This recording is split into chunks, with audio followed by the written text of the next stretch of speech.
Mga gat ang mga gat wala nga laing kulor niya. Hindi pa ubos ayaw, damo na. Oo, mga gat na yun.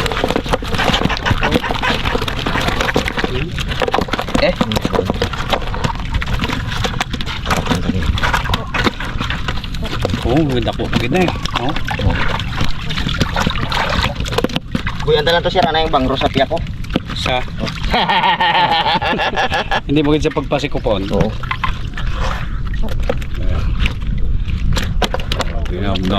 May dami kulor sa isda, ano?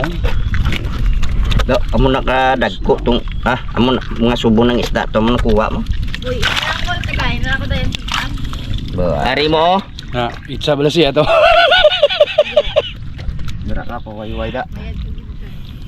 So yan ulit yung mga maliliit na nakikita nyo ha.